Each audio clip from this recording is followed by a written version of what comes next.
this is an iHeart podcast. Guaranteed human.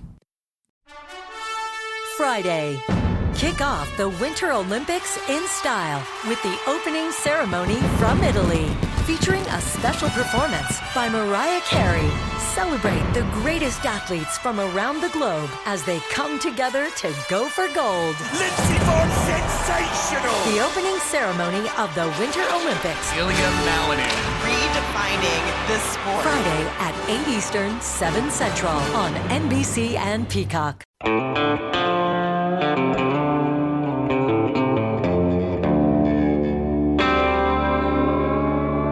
Body Bags with Joseph Scott Morgan.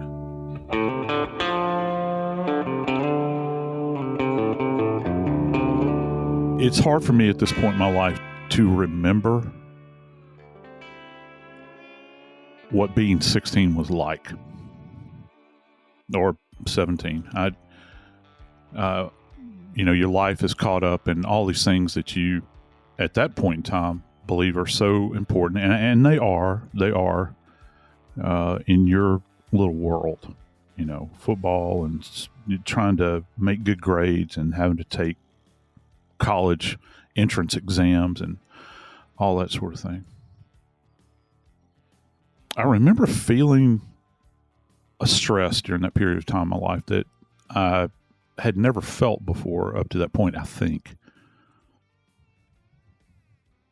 But every night I had a home to go to. I had food. I had a roof over my head. I had a bed to sleep in. I even had a car. But it goes without saying, there are many kids that are 16 and 17 in our world that don't have that. As a matter of fact, I think that some they're in the negative column for things that might otherwise be positive in life. Today, I want to discuss a rather perplexing case involving a young lady who, at the time when she committed homicide, was only 17 years old, but her story begins way, way before that. We're going to talk about Chrystul Kizer today. I'm Joseph Scott Morgan, and this is Body Bags. Dave? Joe, before we get too far, you mentioned today's episode is about Chrystul Kizer. But for those who don't know, Chrystul Kizer is just 17 years old when she is arrested for the first-degree murder of Randy Volar. The question that has to be answered through the investigation and the court system is whether or not Chrystul Kizer killed an innocent man, or did she kill a man who was sexually abusing her and other underage girls? Remember, Chrystul Kizer was just 17 when she's arrested for first-degree murder. So the decision has to be made. Is she guilty of first-degree murder, or is it justifiable homicide, self-defense? This is one of those cases, Joe, that if we wanted to get into a political discussion of the law, this would be a good one to start with. Yeah, because I'd agree.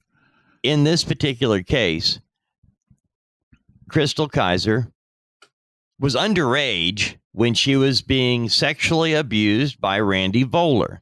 Now, Randy Volar was 34, and Chrystul Kizer was underage, meaning she was not held accountable for what was going on. She's not blamed for doing videos, for making underage films, because she was not a willing participant. She was made to do it. And she ended up, it started with a phone call to 911 when a neighbor sees his house next door is on fire. Call and, hey, the fire trucks show up and they find Randy Kizer in his chair, dead. He's charred. And I'm like, well, I don't, and when I was going through this story when it was first breaking, I remember thinking, when did the fireman realize something else had happened? Yeah. Because he's still in his chair, I guess, and his charred remains are there in this fire that has taken place. At what point did they realize he was shot in the head twice? Is that after they get the charred remains out, or they realize, wait a minute, nobody would have been sitting here while the fire was going on. he would have got up and tried to get out, right? Yeah, you would. And the only explanation. How many times have we heard, particularly when we were kids, Dave? How many times do you remember? People, it seems so ancient now. People talking about the dangers of smoking in bed, right? You know, where somebody would drop an ash on the mattress or the bedding or whatever, and the whole thing go up in flames. Now, there are cases out there where you have somebody that is so chemically impaired, you know, and that's a real broad, you know, kind of broad stroke there, where they are, you know, either passed out drunk and they lose all sensitivity and they're disoriented, or maybe they're on some other kind of substance and maybe they do drop a cigarette. But to have this kind of intense flame that was involved in Volar's body, you know, I would think that the police and the fire investigators in particular would have looked at this and thought, I don't think he would drop a cigarette and have this happen, because it's so intense and it's so extensive. And you had mentioned he is like extensively charred. So something else is going on. Now, I don't know that they knew that he was shot at that time, because that's almost unknowable when you look at charred remains. That's a diagnosis that would have to be made back at the morgue. And thank you. I was wondering about that. I kind of had a brick wall there. I mean, in trying to figure this out, you know, when different people thought different things were taking place. And I really got stuck with that thinking, where does it go from here? Yeah. You know, something that's really cool. Many times I've actually been in the morgue where, by the way, being interesting, not cool like sunglasses. It is. It's intellectually stimulating. Okay. Let me put it to you this way. And there are times where I've been in the morgue and we have not just x-rayed bodies, but we've x-rayed items that came in with the body. And like if you have certain fire debris that's associated with the body, sometimes it'll come in, and one of the things you'd be looking for is like a projectile, you know, that may have passed through and through. And we've kind of touched on this before. You don't know what you have because of heat. If someone is shot in the head, which I'll go ahead and the big reveal here is that Volar was actually shot in the head twice. Right. It's hard to make sense out of what you're looking at, because the fire, if it burns long enough and gets hot enough, it can actually fracture the skull and it'll crack. And then it compromises the architecture of the skull, so that when you're looking at it, you're trying to determine, okay, there's a fracture here. Is that a heat fracture, or is that something that's associated with a gunshot wound? I had no idea. Yeah, isn't that something? And fire is absolutely amazing. That's why I think people might not necessarily understand the pure nature of fire, but people that are involved in some kind of criminal undertaking at least know enough that, okay, this might aid me in putting as much distance between myself and this event that could be tied back to me. I'm going to try to destroy evidence. But dude, here's the thing. This fire setting with this, what kind of evidence would somebody be trying to destroy? You know what I think? I actually think that this fire was not set so much to destroy.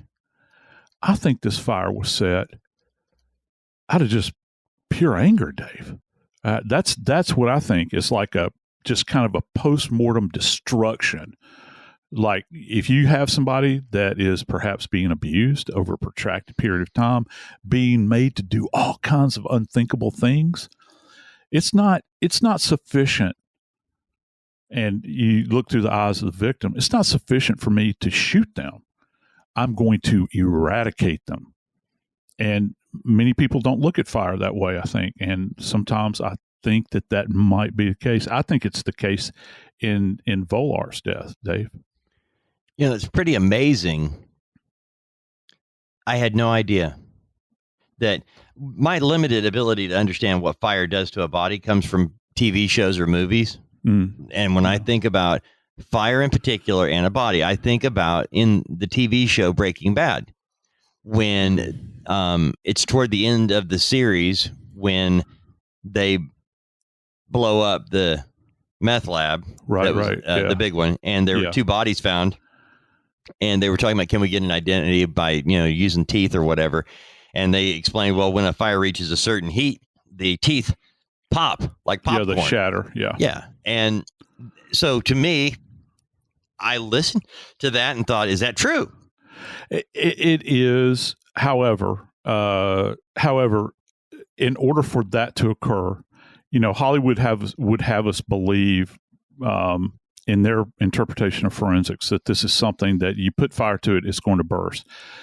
In order to have that occur, you have to have a constant high heat event that goes on for a protracted period of time, because the teeth are so very resilient. So they can withstand a lot of heat. Interestingly enough, I actually worked a case, Dave, in New Orleans many, many years ago. You guys can kind of look this up if you want to. But it was the Norco explosion at the Shell refinery in Norco, Louisiana. I actually witnessed this happen. I was out on a case in Kenner, Louisiana, and the sky lit up off to the west, looking up the Mississippi River, and the concussion from this thing. As I was standing there, I saw the light first, and the concussion traveled, and I guess I was probably 5 miles away from the explosion, and it pushed me backwards. The concussive event, and dig this, man, the French Quarter, that is, I think from that point to the French Quarter was like plus 20 miles. Dave, the concussive force of that event traveled up the river almost like a conduit following the Mississippi River. And when it got to the French Quarter, it blew windows out in the French Quarter. That concussion was directed that way. And the reason I'm telling you that story is that there were these guys that were in a room that is called it's adjacent to a device called a cat cracker, and they're converting raw petroleum into various things.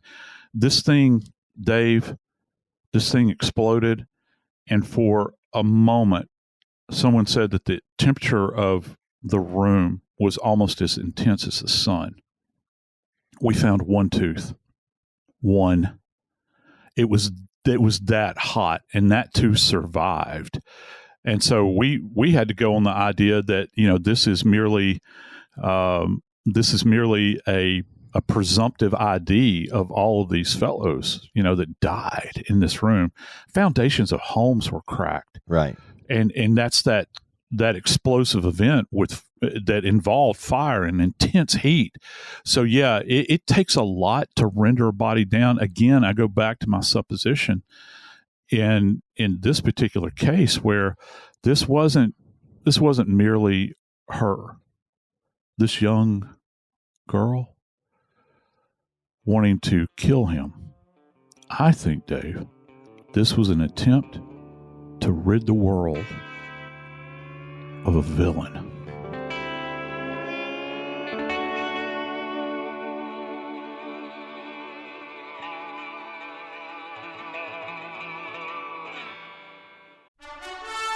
Friday. Kick off the Winter Olympics in style with the opening ceremony from Italy, featuring a special performance by Mariah Carey. Celebrate the greatest athletes from around the globe as they come together to go for gold. Lindsey Vonn, sensational! The opening ceremony of the Winter Olympics. Ilya Malinin. Redefining the sport. Friday at 8 Eastern, 7 Central on NBC and Peacock.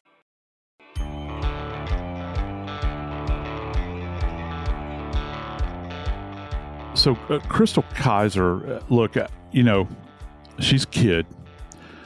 To say that she had kind of an unstable life would be greatly understating understating that. We have to understand she was actually, according to the reports, she was already involved in prostitution when she met Volar. As a matter of fact, I don't know if you recall this, Dave. You've been in the news business for quite some time. You might. Do you remember there was a platform called, I think it was called Backpage? Backpage. Yeah. And people would post in there relative to trying to hook up with one another, prostitutes and Johns and that sort of thing. She had posted in there, and this is kind of, God, this is horrible. She would post in there in order to generate money because she would like to buy snacks at school.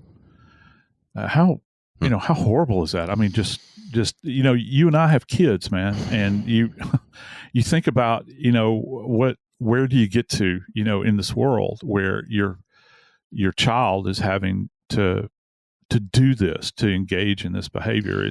It was certainly not. It's certainly a fertile ground, I think, for a predator, to kind of slip in under the door.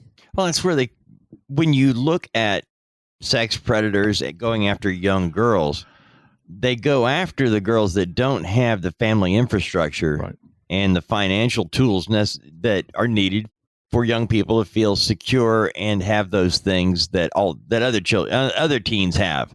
And in this case, again, what comes to mind actually is Jeffrey Epstein, and how the girls they recruited oftentimes were girls they knew were working a job as a teenager to make money for the family or for themselves. And that was, boom, where they zeroed in on it and then expanded from there with hey, if you know any other girls that want to make some extra money, here we go.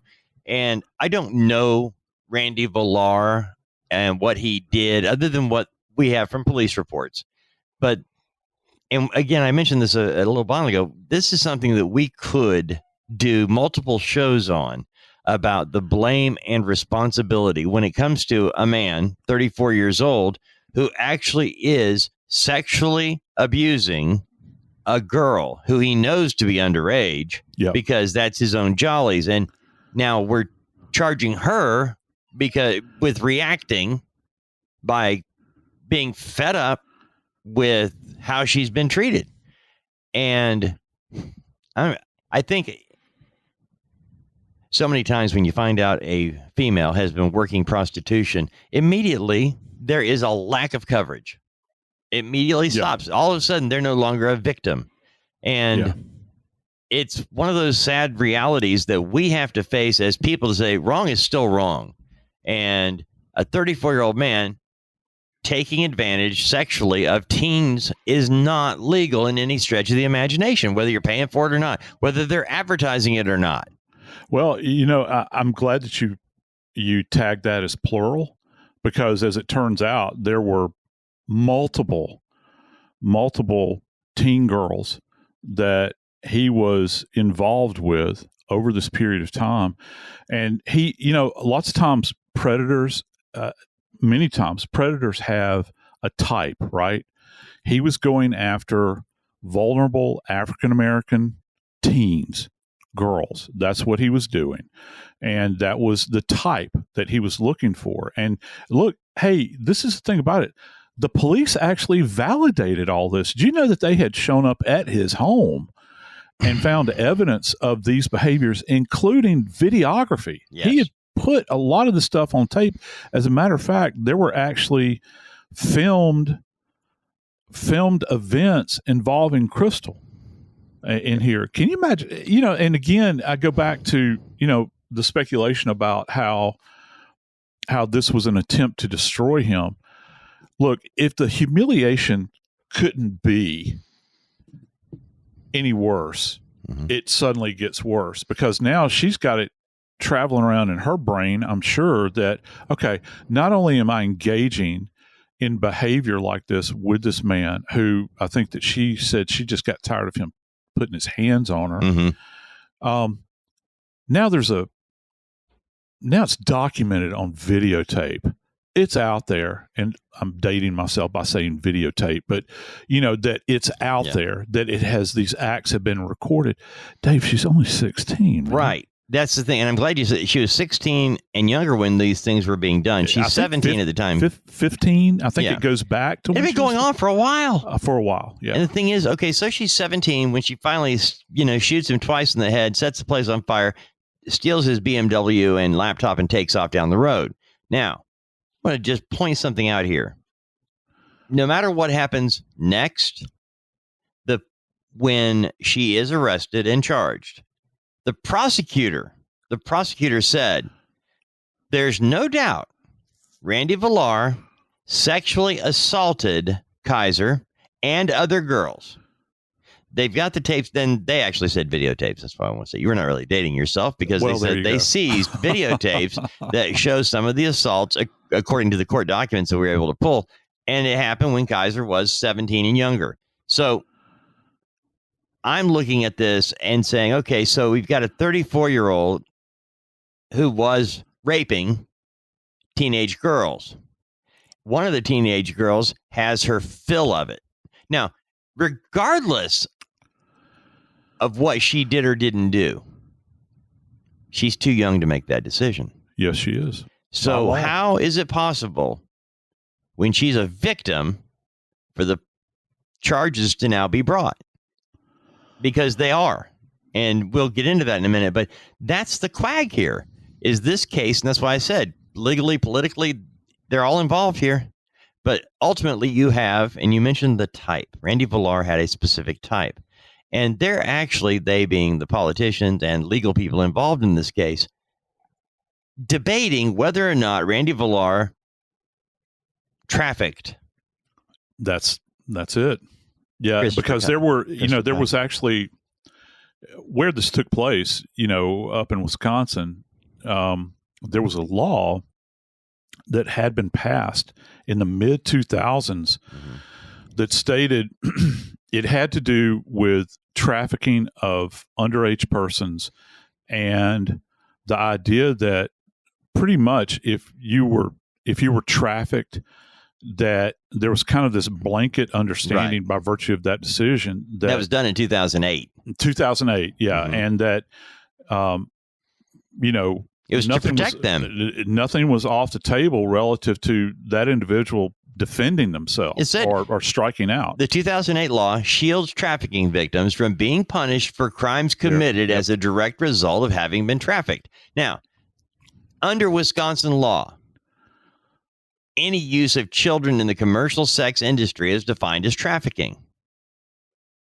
Again, prosecutor acknowledged what was going on and that Randy Volar did, in fact, his actions met the definition that he sexually assaulted Chrystul Kizer when she was underage. Right. Now, the problem here shouldn't be a problem. I know where you're going. Go ahead. I know exactly where you're going here, man. Because she was a prostitute, Yeah. They don't think that she deserves the protection of this law. Yeah, and there was one other element that was stated. The social media. Well, no, I was going to say that multiple. There's multiple issues here, but they could not. They being the state prosecutor, they could not prove that Volar had ever actually trafficked her. Right. That. How insidious is just hear me out just for a second. Okay, so you're saying that if he had given her, he was in total control, you're defining him by law as a pimp. If he had given her to another person in that position of authority over her, then that would be trafficking. And they're saying they couldn't find evidence of that. The court ruled that they could not find evidence that he had, I hate using this term, shared this child with anybody. And so that begins to really complicate this matter, going forward. And it's horrible because,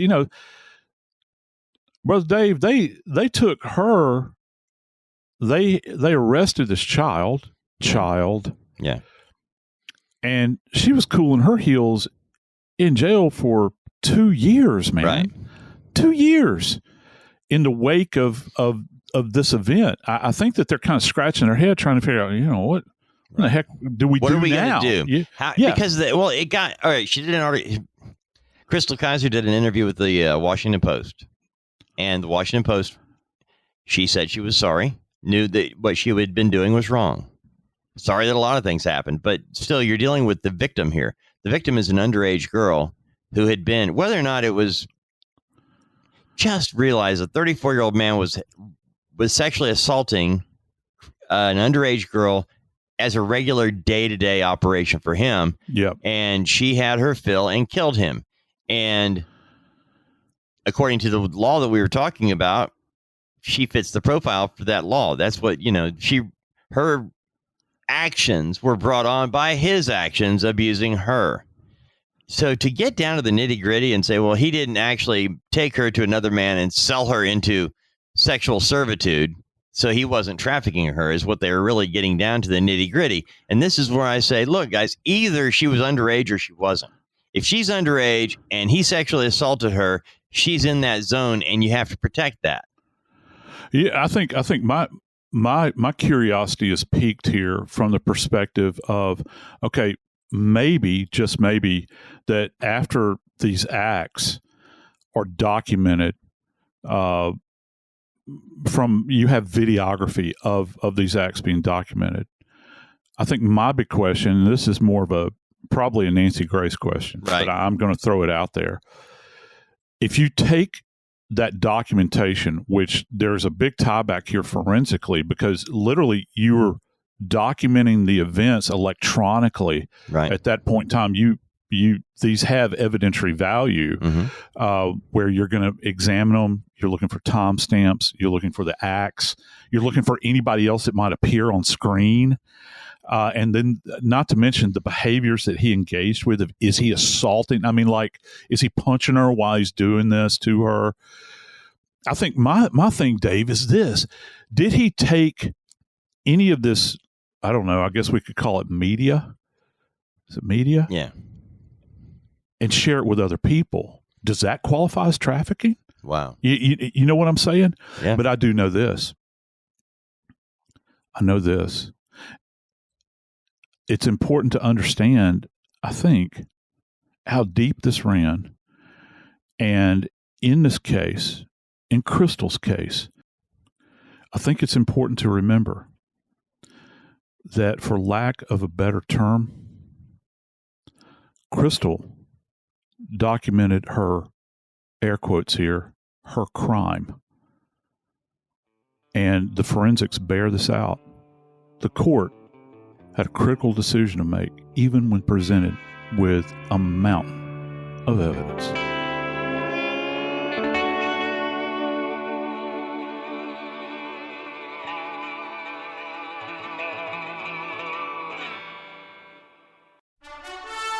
Friday. Kick off the Winter Olympics in style with the opening ceremony from Italy, featuring a special performance by Mariah Carey. Celebrate the greatest athletes from around the globe as they come together to go for gold. Lindsey Vonn, sensational! The opening ceremony of the Winter Olympics. Ilya Malinin. Redefining the sport. Friday at 8 Eastern, 7 Central on NBC and Peacock.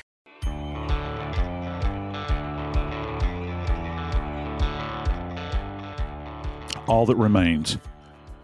It's important to understand that as a forensic scientist, as an investigator, what remains here that we can document and move forward with a case like this, so that look as objectively as we possibly can,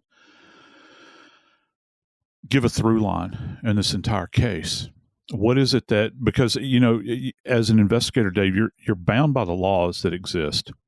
Okay. It doesn't matter how passionately you feel about the actions of an individual, how you think that maybe they were in the right for what they did. This is still a crime. And in a case like this, how do you go back go about putting together a timeline from soup to nuts that follows all the way through? And, I got to tell you, Chrystul left some really big pieces of evidence in this particular case. Well, from the very beginning, we're talking about what she actually, did when she reached the end of her rope. And, you actually talked about being that age, 16, 17, and what was going on. I think about what you and I might have been worried about at 16, 17. You mentioned the college placement test, things like that. And Chrystul Kizer at 16 and 17 had debased herself to that point where those were something she couldn't identify with. Yeah. She had to do things to survive, and surrounded herself with people that did things to survive. Then I don't know that they justified it in their heads or not. I don't know. I just know that the behavior and what took place is something that a 16, 17-year-old is not mentally, psychologically, emotionally, spiritually able to deal with. No. It's just reaction. I need food. I got to do this. Here's how I'm going to get my food today. Yeah. And you and I were worrying about the prom. So Yeah. And again, I know I always state this, it's Maslow's hierarchy, that you learn about in college and intro sociology. What are your basic needs here? Right. And you get between somebody that is trying to survive and they're diminished to the point where they have no place to turn. Mm-hmm. They're going to do whatever is necessary in order to meet those basic needs, that they have. And in Chrystul's case, I think that she saw Volar being a real impediment to her just being able to survive, Dave. And she did not want Randy Volar to continue doing to her what he had been doing. No, and so that puts her in a position. Well, obviously, it goes without saying that she was vulnerable. That's an understatement, right? But it puts her in a position of true instability, right, emotionally, and certainly psychologically. And this is where I wish we had Bethany or Karen Stark, to talk about, because when she picks up that gun, she planned it all out, Joe, and she actually decided, I'm going to shoot this man and burn up. You've talked about this before. I always thought that was a great idea for a criminal to burn up the crime scene, get rid of the evidence, which I'm guessing that Chrystul Kizer thought that might be what she was doing. Well, she could get close enough to him. And on the night, of this homicide, she took an Uber, from Milwaukee to Kenosha, which is not too terribly far away. And when she got there, she knew first off that she could have access to his home. She knew that she could have access to him. And she planned this out because when she walked through that door with her book bag, she was carrying in that book bag a .38 caliber revolver. So when you think about that weapon in and of itself, it is from a functional standpoint, you don't leave much evidence behind when you use a revolver. You'll leave behind a spent projectile in a case like this, where, say, for instance, you're shot, the round can either indwell the body, not pass through the body, or it can pass through and you can find it in an adjacent area. But what you don't leave behind are shell casings, because it's in a revolver. So she can get him into this vulnerable position, which, by the way, she's been in for a long, long time. He's in a comfortable position. His defenses are down, and it's a perfect setup. And she knew this, I think. She knew this when she showed up at his home and took out this revolver and fired into this guy's head twice, by the way. So if you're working the scene you have nowhere to go relative to the type of weapon that had been fired. Here's something kind of interesting. Many times, at least in initial view, it's hard to determine what type of weapon may have been used with this is a 38 special, which has been around for years and years. Police carried them for the longest. It was. Why is it called special? Well, it is a particular. It's a mid-range round, and it was created. The round is over. Gosh, Lord have mercy. The round is over 100 years old, and it was a 38 caliber. In the past, they had used a variety of sidearms, and keep in mind, all sidearms that we carry as civilians or that police carry in particular had their origins from a military perspective. And 38 Special has got an interesting history in that the Army, the officers used to carry 38 Specials. And this is like prior to World War I. And they even identified back then that it's a great round, but it's insufficient as far as stopping power goes. And that's meaning it won't kill somebody right off the hand. I mean, well, you shot with it, you can keep on trucking. Yeah, it's not as a robust round as, say, for instance, a 45 caliber round, which our Army had for years and years. That's a subsonic round, but it's like getting hit with a sledgehammer because of the size of the round. 38 Special is not near the size of a 45 caliber, but it served its purpose, I think, for as long as it did. And the police wound up adapting this thing, and it was an unusual round because we had 32 caliber prior to that. They created this 38 round, which they deemed special, and it kind of manifested itself at the turn of the last century. Coming out of the 1800s into the 1900s, this round has its presence. It was a great round. Police used it for years and years, but it was kind of insufficient to the task. That's why they jumped up to the more robust 45 caliber.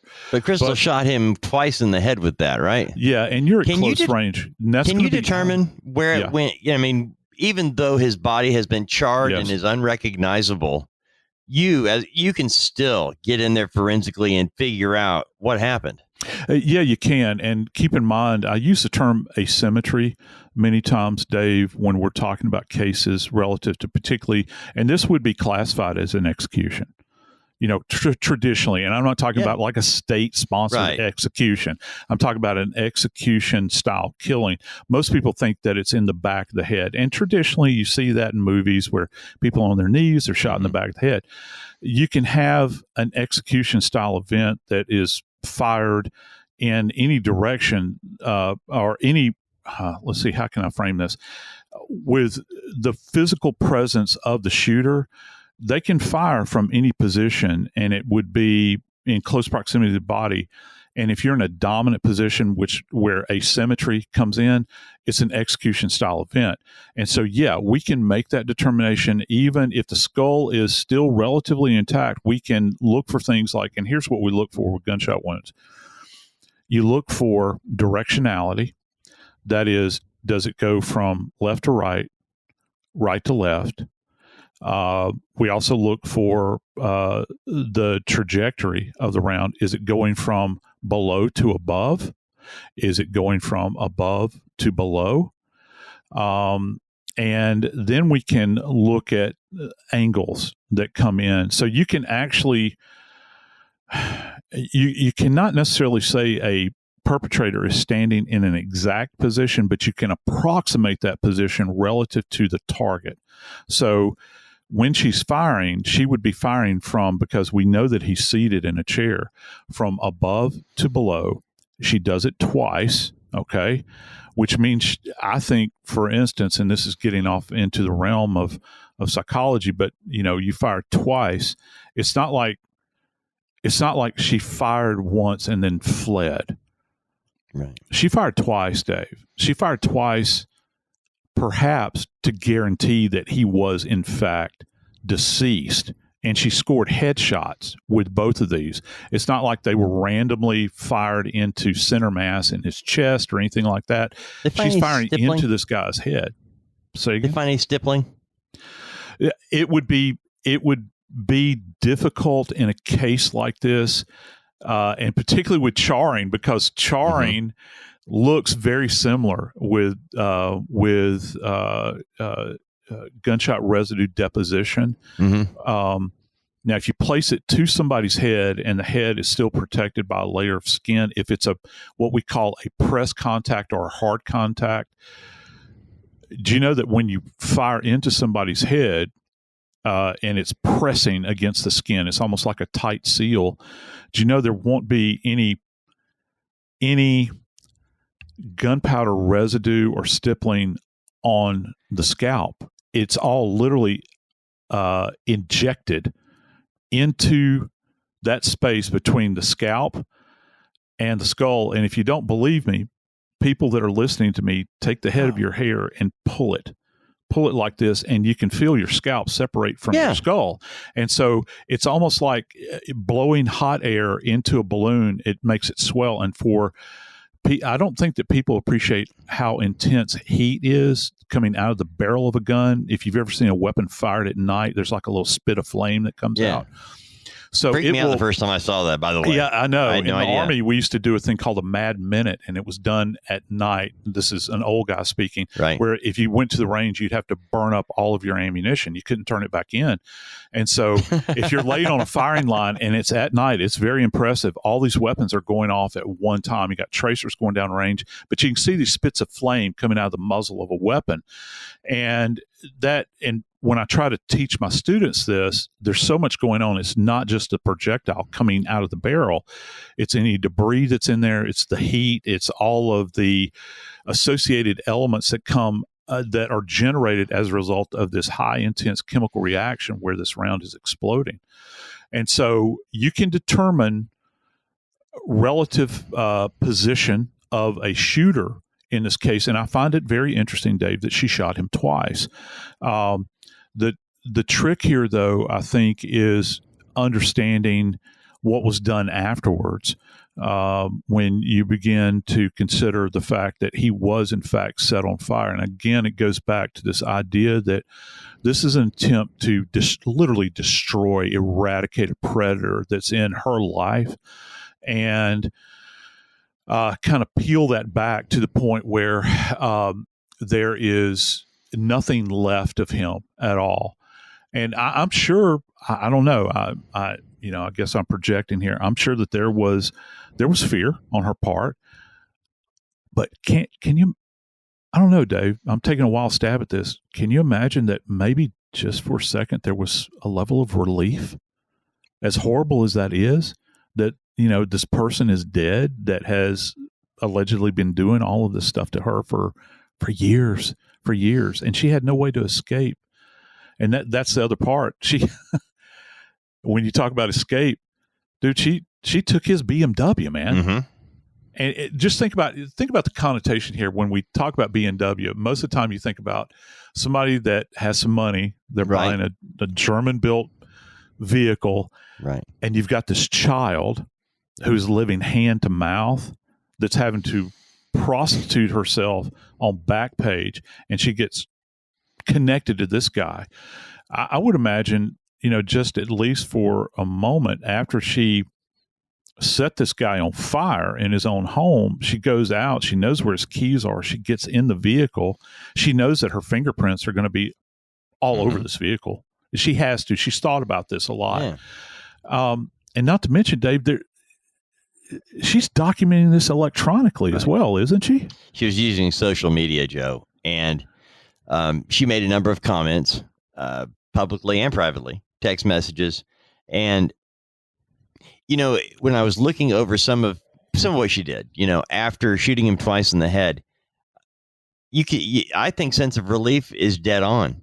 I think she was relieved. She had been she'd been put through the ringer, and she was a child, and ending him touching her. And this is what she said: I just got tired of him touching me. And think about that at that age and all. It's despicable. And I think what is even worse, she set it on fire. And I until I started listening to you talk about fire and what it does to evidence in terms of keeping it, I didn't know. I had no idea. I thought it would have been a good idea. Fire it up.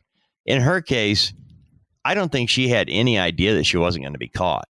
I think she knew. I mean, I don't think it was ever an issue. I don't think she thought that far ahead. I don't know. It was almost like, for me, it was almost like a Thelma and Louise moment. Yes. Where, I'm free at this point in time. And, actually, that's a good point, Joe, because that is what she was. This is it. Whatever happens next is going to be better than what I've been in.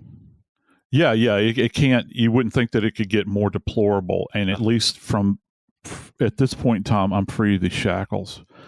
But Dave, I guess my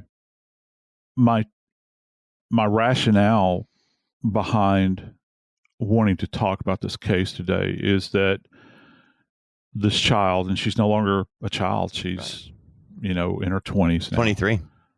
And so much water has passed, under the bridge. And finally, after all of these years, this case is finally coming to a resolution. Chrystul has actually entered a plea. She pled guilty to a charge of second degree, I think, reckless homicide, if I'm not mistaken. It is. And, so there's going to be a resolution for her finally in August. She'll finally be sentenced August of 2024. But, in the wake of all of this, it's a stark reminder Chrystul is just one that we know of. Right now, there are young women and boys, young girls and boys that are out there right now, as we're laying the sound down, Dave, that are in the midst of a living hell that few of us could ever fully appreciate. I'm Joseph Scott Morgan, and this is Body Bags.